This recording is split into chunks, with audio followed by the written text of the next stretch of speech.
मई 2023 को मूडीज, जो दुनिया के टॉप 3 क्रेडिट रेटिंग एजेंसीज में से एक है, उसमें इंडिया के लिए एक अमेजिंग रिपोर्ट पब्लिश हुई। इंडिया ने फाइनली $3.5 ट्रिलियन के जीडीपी का मार्क क्रॉस कर लिया है। And now this is huge for India because जरा ये लिस्ट देखो, इसमें इंडिया 2019 तक 6th पोजीशन पर था और आज 5th पोजीशन पर आ चुका है। वो भी इतने जल्दी कि जहां पर $1 ट्रिलियन के मार्क को पहुंचने के लिए हमें 60 साल लग गए थे और हम तब 11th पोजीशन पर थे, और वहीं पर $2.5 ट्रिलियन के मार्क को इंडिया ने बस पिछले 10 साल में ही कवर कर लिया है। आज हम इस ग्लोबल लिस्ट में 5th पोजीशन पर आ चुके हैं। इनफैक्ट इंडिया के चीफ इकोनॉमिक एडवाइजर वी अनंत नागेश्वरन के हिसाब से हम 2026 तक $5 ट्रिलियन की इकोनॉमी बन भी जाएंगे। अब ऑफ कोर्स फ्रेंड्स, किसी भी देश की इकोनॉमी को इस मुकाम पर पहुंचाने के लिए obviously economic reforms major role play करते हैं।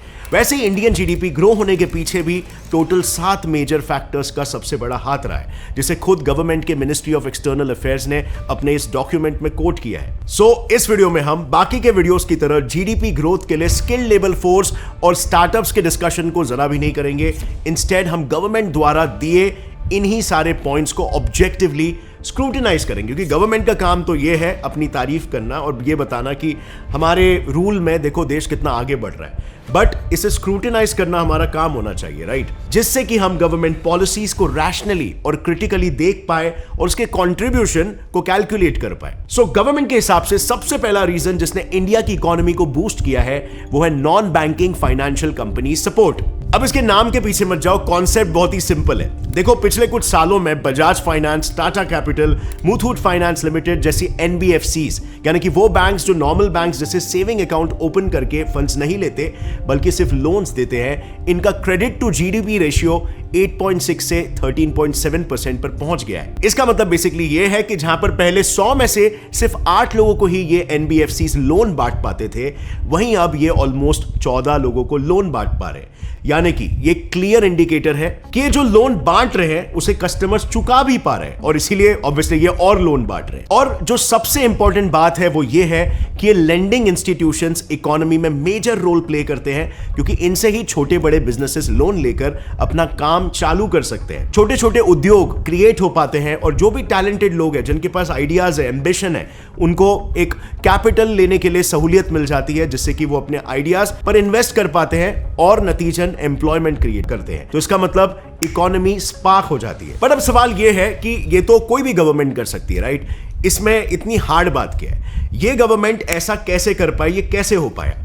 जब हमने इसमें रिसर्च किया ना, तो एक स्टेप इंडिया ने 2020 में लिया था, जो था आत्मनिर्भर इकोनॉमिक पैकेज के अंडर 30,000 करोड़ रुपए एनबीएफसीज को अलॉट करना। अब इस फंड को एनबीएफसीज ने देश भर में एज लोन्स बांटा। अब ऑब्वियसली एनबीएफसीज प्राइवेट एंटिटीज होती है, तो ऐसा भी तो हो सकता है ना कि गवर्नमेंट का पैसा वेस्ट चले जाए, राइट? लेकिन यहां पर स्टेटिस्टा के डेटा के हिसाब से जितना पैसा इन्वेस्ट किया गया था उससे ज्यादा पैसा इंटरेस्ट के साथ गवर्नमेंट के पास वापस आ चुका है। और इसके साथ साथ ऑब्वियसली जो इकोनॉमिक एक्टिविटी चालू हो गई, जो एम्प्लॉयमेंट बेनिफिट्स लोगों को मिले, वो सब अलग। ये एक बहुत ही अच्छा इंडिकेटर है कि गवर्नमेंट की जो प्लानिंग थी वो कहीं ना कहीं सक्सेसफुल हुई, उनकी जो स्ट्रैटेजी थी वो काम आई, और एट द एंड उनको उनका पैसा सूद समेत वापस से मिल भी गया। अब भारत में क्योंकि इकोनॉमिक एक्टिविटीज चालू हुई, एम्प्लॉयमेंट जनरेट हुआ, एंटरप्रेन्योर्स को और जज्बा मिला और जोश मिला कि वो अपने कंपनीज को स्केल कर सके, and at the same time government को रिटर्न ऑन इन्वेस्टमेंट मिला। इन वजहों से भी जीडीपी इंक्रीज हुई, और इसलिए ये भी एक इंपॉर्टेंट पैरामीटर हो जाता है जिसने हमारे जीडीपी ग्रोथ में कंट्रीब्यूशन दिया। अब आते हैं दूसरे पॉइंट पर, जो कि गवर्नमेंट ने कहा है कि इस रिफॉर्म का जीडीपी ग्रोथ में मेजर रोल रहा है, वो है reforms in corporate affairs. Make in India को ना और भी ज्यादा बूस्ट करने के लिए 2019 में गवर्नमेंट ने कॉर्पोरेट टैक्स या सिंपली कंपनीज के इनकम टैक्स रेट्स को 30% से कट करके 22% कर दिया था। फिर उन्होंने डोमेस्टिक प्रोडक्शन को मोटिवेट करने के लिए प्रोडक्शन लिंक्ड इंसेंटिव्स भी इंट्रोड्यूस किए थे। अब इस स्कीम को इंट्रोड्यूस करते ही 5,000 फॉरेन कंपनीज ने इंडिया के मैन्युफैक्चरिंग सेक्टर में रजिस्टर किया, और बस एक ही साल में इस सेक्टर में ऑलमोस्ट डबल फॉरेन इन्वेस्टमेंट्स आ गए। नाउ ये काफी मेजर रिफॉर्म्स है जो इंडिया में आज तक नहीं लिए गए। और ये काफी रिस्की भी है और इस डिसीजन को लेने के लिए बहुत कन्विक्शन लगता है और शायद ये भी एक रीजन है कि पहले वाली गवर्नमेंट्स ऐसा नहीं की। लेकिन हमारे रिसर्च में ये सामने आया कि एक्चुअली में ये इंडियन कंपनीज के लिए कोई मेजर बेनिफिट्स नहीं है, क्योंकि अगर हम हमारे कंट्री के कॉर्पोरेट टैक्स रेट को बाकी कंट्रीज से कंपेयर करें, जैसे मॉरिशस या मालदीव्स, तो उनका कॉर्पोरेट टैक्स रेट भी हमसे 7 से 8% कम है। और Cayman Islands, British Virgin Islands, ऐसे छोटे आइलैंड कंट्रीज में तो लिटरली 0% पर है। ये एक बहुत ही इंपॉर्टेंट रीजन था कि यूएई जैसी कंट्री भी डेवलप हो पाई और इसीलिए इंडिया के स्ट्रेटेजिक डिसीजन ने कहीं ना कहीं इंडिया को काफी बेनिफिट किया। अब हम ये नहीं कह रहे ऑब्वियसली कि 0% टैक्स कर देना चाहिए, बिकॉज ऑफ कोर्स बिजनेसेस से टैक्स कलेक्ट करने से ही गवर्नमेंट के पास मेजर पैसा आता है जिससे गवर्नमेंट इंफ्रास्ट्रक्चर डेवलपमेंट एटसेट्रा कर सकती है। पर एटलीस्ट मॉरिशस और मालदीव्स जितने लेवल पर अगर हम नहीं आए तो इसका देश के रेवेन्यू पर काफी नेगेटिव इंपैक्ट पड़ेगा और एक्चुअली इसमें टाइमिंग भी होती है। तो एक पर्टिकुलर कंट्री किस स्टेज पे है अपने ग्रोथ एंड डेवलपमेंट के, उसके हिसाब से अगर टैक्स रेट्स को सेट किया जाए तो ये बहुत ही इंपॉर्टेंट स्ट्रेटेजिक रोल प्ले कर सकता है उस कंट्री के डेवलपमेंट के लिए, स्पेशली इकोनॉमिक डेवलपमेंट के लिए। अब एक इंटरेस्टिंग पॉइंट यहां पर यह भी है कि बहुत सारे कंपनीज, इंडियन कंपनीज, टैक्स को बड़े ही टैक्टिकली इवेड करते हैं। वो अपने कंपनी को रजिस्टर करते हैं किसी बाहरी कंट्री में जहां पे टैक्स रेट्स काफी कम है, जैसे मालदीव्स और मॉरिशस, और इससे वो कॉर्पोरेट टैक्स को बड़े आसानी से बाईपास कर लेते हैं, लेकिन अपने ऑपरेशंस को तो इंडिया में ही कंटिन्यू रखते हैं। और इस लूप होल के वजह से कॉर्पोरेट टैक्स कट करने के बावजूद भी पिछले 2 सालों में गवर्नमेंट को 1.84 लाख करोड़ का लॉस हुआ है। सो ऑब्वियसली यहां पर इसी पर्सपेक्टिव से एक और बार सोचा जा सकता है कि अगर कॉर्पोरेट टैक्स रेट्स को थोड़े और कम कर दिए जाए तो बहुत सारे कंट्रीज इंडिया में ही ये सारे ऑपरेशंस करना प्रेफर करेंगे। खैर, अब आते हैं गवर्नमेंट द्वारा दिए गए थर्ड जीडीपी बूस्टिंग फैक्टर पर। मार्केट में e-KYC introduction. Yes, easy KYC for investors in capital markets. आज इंडिया के स्टॉक मार्केट में अब तक का हाईएस्ट इन्वेस्टमेंट आया है, करीब 12,693 करोड़। और ऐसा इसीलिए पॉसिबल हुआ क्योंकि इस ग्राफ में जैसे आप देख सकते हो कि पिछले 10 सालों में हम जो शेयर्स खरीदते हैं उसे स्टोर करने वाले डीमैट अकाउंट्स लिटरली 2 गुना बढ़ गए। अब ये कोई इत्तेफाक नहीं है, इसके पीछे एक सोची समझी स्ट्रैटेजी है। सो 2018 के पहले इस अकाउंट ओपनिंग प्रोसीजर को 5 से 7 दिन लग जाते थे क्योंकि स्टॉक ब्रोकर्स आपके घर आकर फिजिकल वेरिफिकेशन किया करते थे, which was time consuming. But 2019 के एंड में कोविड आते ही हमने इस फिजिकल प्रोसेस को ई-केवाईसी यानी ऑनलाइन वेरिफिकेशन में बदल दिया। मतलब अब आप आधार, ई साइन और डिजी लॉकर पर वेरीफाइड डॉक्यूमेंट्स की मदद से बस कुछ ही मिनटों में अपना डीमैट अकाउंट ओपन कर सकते थे। या सिंपली कहा जाए तो अब इस ऑनलाइन वेरिफिकेशन प्रोसेस से डीमैट ओपनिंग का टीडीएस प्रोसेस काफी फास्ट और इजी हो गया, जिससे कई सारे डीमैट अकाउंट्स ओपन हुए और आम लोगों को स्टॉक मार्केट में इन्वेस्ट करने का मौका मिल पाया। और फाइनली ये सब का असर कहां पे दिखाई दिया? इंडियन मार्केट्स ग्रो हुए, फंड्स का फ्लो बढ़ा, उन्हें इन्वेस्टमेंट मिला, उन्हें अपने बिजनेस को एक्सपैंड करने का मौका मिला। अब इस मैकेनिज्म को खुद इंडिया के leading finance company IIFL securities के डायरेक्टर संजीव भासिन ने भी कंफर्म किया है। पर फ्रेंड्स, अभी तक हमने जो भी सुना ये सिर्फ एक सिक्के का एक पहलू है। अभी भी इंडियन मार्केट अपने फुल पोटेंशियल पर रन नहीं कर रहा है, क्योंकि ऑनलाइन ब्रोकर ऐप ज़ेरोधा के फाउंडर नितिन कामत का यह कहना है कि इंडिया की ई-केवाईसी पॉलिसी में अब तक एनआरआईज को इंक्लूड नहीं किया गया है, जो ज्यादा अमीर है और ज्यादा क्वांटिटी में स्टॉक्स खरीदने की कैपेसिटी रखते हैं, which again is a huge loss for India. So इसीलिए इंडियन गवर्नमेंट अगर यहां पर स्विफ्ट पॉलिसी डिसीजन ले लेती है तो और कंट्रीब्यूशन दे सकती है इकोनॉमिक एक्टिविटीज के कैटलाइजेशन में। अब मिस्टर कामत एनआरआईज द्वारा आने वाले फॉरेन करेंसी इन्वेस्टमेंट्स पर इतने ज्यादा एम्फेसाइज इसीलिए कर रहे हैं क्योंकि फॉरेक्स रिजर्व आपके देश की इकोनॉमी को और भी ज्यादा स्ट्रॉन्ग बनाती है। Forex reserve is a big thing for any country. Like अकेले अगर मैं पिछले साल की बात करूं तो इंडिया के फॉरेक्स रिजर्व्स ने $642 बिलियन का record high forex reserve show किया था, जिसमें से करीब $104 बिलियन तो सिर्फ इंडिया के बाहर रहने वाले इंडियंस ने ही भेजा हुआ फॉरेन रेमिटेंस का कंट्रीब्यूशन था। अब यहां पर एक बहुत ही इंटरेस्टिंग आर्गुमेंट आ जाता है। बहुत सारे लोग ये बोलते हैं, मतलब Indians, hardcore Indians eight their heart, वो कहते हैं कि यार जो लोग बाहर जा रहे हैं, कंट्री से बाहर जा रहे हैं, उन्हें बाहर जाने से रोको, इंडिया का ब्रेन ड्रेन नहीं होना चाहिए। बट ये लोग बाहर जाकर भी उतना ही कंट्रीब्यूट कर रहे हैं जितना इंडियंस इंडिया में रह के कर रहे हैं, बिकॉज जो वो वहां से यहाँ पे इंडिया में अपने फैमिली को पैसा भेज रहे हैं उसे फॉरेन रेमिटेंस कहा जाता है, और वो इंडिया के लिए एक्सट्रीमली वैल्यूएबल है बिकॉज वो फॉरेक्स रिजर्व्स बढ़ाता है। अब ये फॉरेन रेमिटेंस यानी कि फॉरेक्स रिजर्व्स के रूप में मौजूद पैसा कैसे हमारे देश को स्ट्रांग बनाता है और ये स्ट्रांग करेंसी आपके देश को कैसे एक डोमिनेटिंग पोजीशन पर लेकर जाती है, इसको आप करेंसी का खेल इस ऑडियो बुक से समझ सकते हो। आई हाईली रिकमेंड आप इस ऑडियो बुक को सुनो, क्योंकि इससे आपके कोर इकोनॉमिक्स के कॉन्सेप्ट है वो क्लियर होंगे जो आज के टाइम पे आपके होने चाहिए। एंड यू नो व्हाट, ये audio book Kuku FM app पर मौजूद है। अब कुकू एफएम ऐप सिर्फ आपके लिए नहीं बल्कि आपके पूरे फैमिली के लिए एक धमाकेदार ऑफर लेकर आया है। कुकू एफएम्स फैमिली प्लान सिर्फ 199 रुपीस में आ चुका है, और इस पर भी आपको एक्सक्लूसिवली 55% ऑफ मिलेगा। आपको सिर्फ मेरा कूपन कोड गौरव F55 यूज करना है, यानी कि अब सिर्फ 89 रुपीस में 4 फैमिली मेंबर्स कुकू एफएम पर 10,000 प्लस ऑडियो बुक सुन सकते हैं, यानी कि बेसिकली फर्स्ट मंथ के लिए सिर्फ 25 रुपया। सो इस ऑफर का फायदा उठाने के लिए कुकू एफएम ऐप को अभी डाउनलोड करो, लिंक डिस्क्रिप्शन में दे दिया है। और हाँ, याद रखना ये कोड बस फैमिली प्लान पर ही एप्लीकेबल है। So start prioritising your learning with Kuku FM and let's jump back to the topic. सो हम बात कर रहे थे चौथे फैक्टर की जिसने कंट्रीब्यूट किया है टुवर्ड्स इंडियाज जीडीपी ग्रोथ। अब बेसिकली इसका मतलब है लेबर लॉस को सिंप्लीफाई करना। 2019 में इंडिया ने पहले के एग्जिस्टिंग 44 लेबर लॉस के जगह पर सिर्फ 4 लेबर कोड्स को इंट्रोड्यूस किया। The code on wages 2019, the industrial relations code 2020, the occupational safety health and working conditions code 2020 and the code on social security 2020।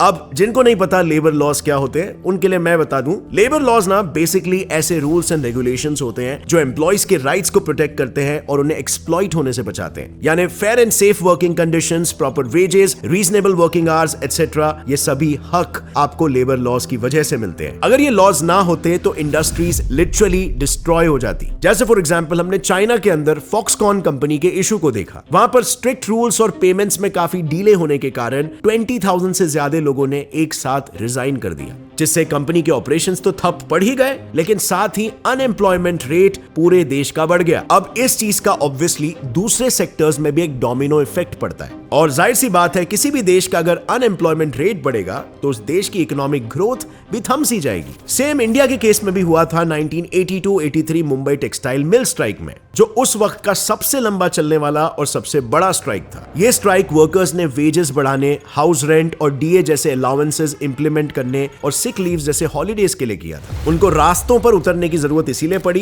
क्योंकि तब लेबर लॉस काफी वीकली इंप्लीमेंटेड थे और इनका एक्सप्लॉइटेशन होता था। पर इस स्ट्राइक से हर साल 1200 करोड़ रुपए का प्रोडक्शन करने वाले टेक्सटाइल इंडस्ट्री को उस साल करीब 500 करोड़ रुपए का लॉस हुआ था, जो बाय द वे आज के लगभग 1200 करोड़ के बराबर है। अब ऐसा नहीं है कि 1980 से लेबर लॉस को अपग्रेड ही नहीं किया गया था। मेन प्रॉब्लम यह था कि कई बार जब लॉस बहुत ज्यादा होते हैं तो उतने ही चांसेस बढ़ जाते हैं कि उनमें लूपहोल्स निकाला जाए और कॉन्ट्रडिक्शंस पैदा हो जाए। सो इसी को कंसीडर करके इंडिया ने लेबर लॉस को रिवाइज करके 44 से अब सिर्फ 4 लेबर कोड्स को लागू कर दिया है। जैसे एक रिवाइज लॉ का यह कहना है कि अगर कोई कंपनी बंद हो रही है या मैस लेऑफ्स कर रही है तो उन्हें इस एक्शन के पहले गवर्नमेंट से प्रायर परमिशन लेनी होगी। इससे किसी भी पैंडेमिक या रिसेशन के दौरान होने वाले mass layoffs and resultant unemployment को कंट्रोल में रखा जा सकता है। मगर अब सवाल आता है कि क्या वाकई में इन लॉस से जीडीपी बूस्ट हुआ? वेल, वीवी गिरी नेशनल लेबर इंस्टीट्यूट ने इंडिया के labour supplying states Rajasthan, Uttar Pradesh, Andhra Pradesh और मध्य प्रदेश में इन लेबर लॉस के इंप्लीमेंटेशन पर एक स्टडी की। इस स्टडी में सामने आया कि इन लेबर लॉस के इंप्लीमेंट होने के बाद भी इन स्टेट्स में ना कोई ह्यूज इन्वेस्टमेंट्स अट्रैक्ट हुए और ना कोई एडिशनल जॉब्स क्रिएट हुए और ना ही इंडस्ट्रीज को बूस्ट मिला। तो इन शॉर्ट हम यहां पर यह कह सकते हैं कि गवर्नमेंट के इस एक्शन का जीडीपी ग्रोथ पर कोई मेजर इफेक्ट अब तक नजर नहीं आया है। मगर गवर्नमेंट ने यह क्लेम किया कि यह चौथा फैक्टर है जिसने जीडीपी में कंट्रीब्यूट किया। सो हम इसे डेटा की मदद से इस पीरियड स्केल में वैलिडेट नहीं कर सकते, बट होपफुली इंडिया की ग्रोथ के लिए लॉन्ग टर्म में यह डिसीजन काम में आए। इंडिया में क्रिएट हुए काफी सारे प्रॉब्लम्स को क्रिएट और एग्रीवेट होने में काफी टाइम लगा और इसीलिए रिफॉर्म्स आने में भी टाइम लग सकता है। Anyway, let's move on to fifth factor जो है एफपीआई टैक्स कट। सो साल 2022-23 में इंडियन स्टॉक मार्केट एशिया का बेस्ट परफॉर्मिंग मार्केट बना और यहां पर पूरे एशिया में सबसे ज्यादा एफपीआई इनफ्लो भी आया। अब एफपीआई का मतलब होता है फॉरेन पोर्टफोलियो इन्वेस्टर, जिसे आसान भाषा में अगर मैं समझाऊं तो जब एक फॉरेनर हमारे इंडियन स्टॉक मार्केट में इन्वेस्ट करता है तब उसे हम फॉरेन पोर्टफोलियो इन्वेस्टर कहते हैं। और यही एफपीआई इनफ्लो जुलाई 2019 में बहुत ज्यादा डिक्लाइन पर था। बस इसी को काउंटर करने के लिए अगस्त 2019 में हमारे फाइनेंस मिनिस्टर ने इस पे लगा हुआ सरचार्ज यानी कि टैक्स 20% से कट करके 5% कर दिया। अब इस मूव से 2019-20 के फोर्थ क्वार्टर में ही ग्राफ ने नेगेटिव से सीधा पॉजिटिव साइड पर जंप कर दिया। बेसिकली इंडिया में एफपीआई इनफ्लोज काफी ज्यादा बढ़ गए। समझो आपकी एक कंपनी है, उसमें कोई पैसे इन्वेस्ट करे तो ऑटोमेटिकली आपके कंपनी की वैल्यूएशन बढ़ जाएगी, राइट? और बस यहाँ पर भी कुछ ऐसा ही है। कंपनी की जगह पर हमारा देश है और ये फॉरेन से आए इन्वेस्टमेंट्स हमारे देश की वैल्यू यानी कि जीडीपी को बढ़ा रहे हैं। बट 2019 में शुरू हुए इस टैक्स कंसेशन के बारे में इस साल यानी कि 2023-24 के बजट में कोई डिस्कशन नहीं हुआ और इसीलिए बहुत सारे एक्सपर्ट्स ये कह रहे हैं कि शायद गवर्नमेंट इन कंसेशंस को हटाकर एफपीआईज पर फिर से 20% टैक्स सरचार्ज इंपोज करने वाली है। अब अगर ऐसा हुआ तो हाई चांसेस है कि एफपीआई वापस इंडिया से चले जाएंगे और इसका परिणाम क्या होगा ये तो आने वाला वक्त ही बताएगा। इसी के साथ बढ़ते हैं अगले फैक्टर की ओर जो एज क्लेम्ड बाय गवर्नमेंट जिसने जीडीपी को मेजर बूस्ट दिया है, वो है relaxing FDI rules. So recently आपने काफी सुना होगा कि एप्पल, बोइंग और वॉलमार्ट जैसी फॉरेन कंपनीज इंडिया में अपने मैन्युफैक्चरिंग यूनिट्स को ओपन कर रही है। इनफैक्ट दुनिया भर की 67% एमएनसीज यानी मल्टीनेशनल कॉर्पोरेशंस इंडिया को अपना प्रेफर्ड एफडीआई ऑप्शन कहती है। बट क्या आपने कभी सोचा है कि अचानक से इन कंपनीज का प्रेफरेंस इंडिया कैसे बन गया? वेल, गवर्नमेंट के ईज्ड एफडीआई रूल्स की वजह से। सो फॉरेन डायरेक्ट इन्वेस्टमेंट मतलब एक फॉरेन कंपनी हमारे देश में आकर किसी दूसरे कंपनी में इन्वेस्ट करेगी या फिर खुद का बिजनेस हमारे देश में सेटअप करेगी। अब पहले ऐसा होता था कि हमारे काफी कम सेक्टर्स में एफडीआई अलाउड था। इनफैक्ट डिफेंस और रेलवेज जैसे स्ट्रेटेजिक सेक्टर्स में तो एफडीआई बिल्कुल भी अलाउड नहीं था और अगर किसी सेक्टर में एफडीआई अलाउड था भी तो भी उसमें काफी कम परसेंटेज में अलाउड था और कई सारे पेपर वर्क्स और फॉर्मेलिटीज का सामना करना पड़ता था। मतलब ओवरऑल प्रोसेस बहुत ही डिफिकल्ट था। बट जैसे ही गवर्नमेंट ने रूल्स को इजी किया, इन्वेस्ट इंडिया इस गवर्नमेंट पोर्टल के मुताबिक पिछले 23 इयर्स में इंडिया में एफडीआई इनफ्लो 919 बिलियन पहुंच गया, जिसमें से 595.25 बिलियन यानी ऑलमोस्ट 600 बिलियन तो सिर्फ पिछले 9 सालों में ही आए हैं। एंड यू वोंट बिलीव, आज इंडियन रेलवे में यूरोपियन कंपनी एल्स्टॉम के 3.5 बिलियन यूरोस का इन्वेस्टमेंट अब तक का सबसे बड़ा रेलवे सेक्टर एफडीआई इन्वेस्टमेंट है। इससे इंडिया डोमेस्टिकली लोकोमोटिव्स बनाने वाली 6th लार्जेस्ट कंट्री बन चुकी है। यही नहीं तो जो लोग मुंबई में रहते हैं उन्हें पता होगा कि मुंबई मेट्रो जो रिलायंस और गवर्नमेंट का जॉइंट प्रोजेक्ट है उसमें फ्रांस का भी 5% एफडीआई इन्वेस्टमेंट है। सो अगर देखा जाए ना तो गवर्नमेंट ने एफडीआई रूल्स के रिलैक्सेशन में 2 मेजर स्टेप्स लिए, जिसमें पहला स्टेप था मेजरली हर इकोनॉमिक सेक्टर इंक्लूडिंग डिफेंस और रेलवेज में 100% एफडीआई अलाउ करना और दूसरा स्टेप था स्टार्टअप्स में एफडीआई थ्रू कन्वर्टेबल नोट्स को अलाउ करना। अब अगर आपको नहीं पता कन्वर्टेबल नोट्स क्या है तो बस सिंपली इतना समझ लो, जैसे शार्क टैंक में शार्क्स किसी बिजनेस में इन्वेस्ट किए पैसे सूद समेत वापस मांगने के बजाय उस बिजनेस में कुछ % हिस्सा मांगते हैं, बस वही है कन्वर्टेबल नोट्स। अब बढ़ते हैं 7वें और लास्ट फैक्टर की ओर जो है introduction of e clearances. Government के इस एक स्टेप से इंडिया 2019 में ease of doing business ranking पर 142nd रैंक से सीधा 62nd रैंक पर पहुंच गया, क्योंकि एक स्टडी के अकॉर्डिंग पहले किसी कंसाइनमेंट को दिल्ली से यूएस के मेन सिटी तक पहुंचने के लिए 41 डेज का समय लगता था और उन 41 डेज में से 19 डेज तो वो कंसाइनमेंट इंडिया में कस्टम क्लियरेंस या सिंपली पेपर वर्क करते हुए ही बिताता था। इन्हीं सारे क्लियरेंस प्रॉब्लम्स को टैकल करने के लिए गवर्नमेंट ने डिजिटलाइजेशन की मदद ले ली।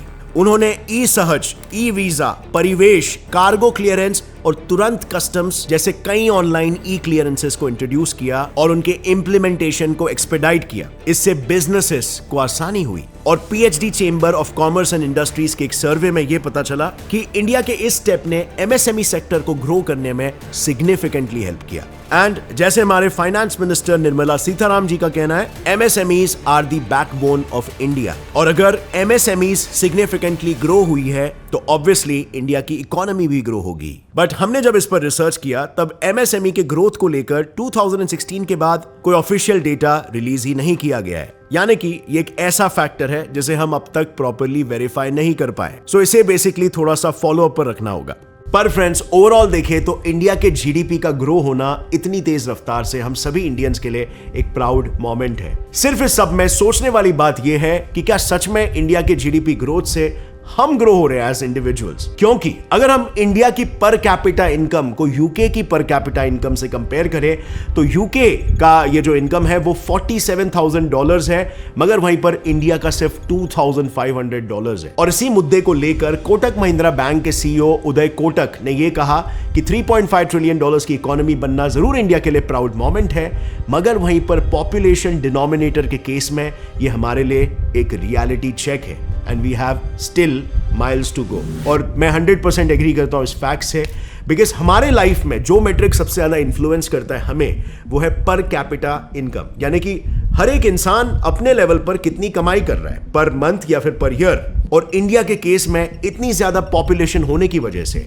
स्किल्ड लेबर नहीं होने की वजह से, स्किल्ड पॉपुलेशन नहीं होने की वजह से ये पर कैपिटा इनकम अभी भी कम है। सो भले ही हमारी जीडीपी 3.5 ट्रिलियन है, बट पॉपुलेशन इतनी ज्यादा है और स्किल्ड पॉपुलेशन अब तक नहीं हुई है, इस वजह से पर कैपिटा इनकम काफी सफर कर रहा है, जो बहुत सारे लोगों की क्वालिटी ऑफ लिविंग को खराब कर रहा है। और इस मेट्रिक पर अभी भी और आगे भी हमें बहुत फोकस करना पड़ेगा। But I strongly believe we are in the right direction, because ये एक प्रोसेस है। इतना बड़ा प्रॉब्लम एक दिन में सॉल्व नहीं होगा, ये शुरू होता है इकोनॉमिक अपॉर्चुनिटीज क्रिएट होने से, ऑब्वियसली। सो आपका क्या ख्याल है इस बारे में कमेंट्स में बताना।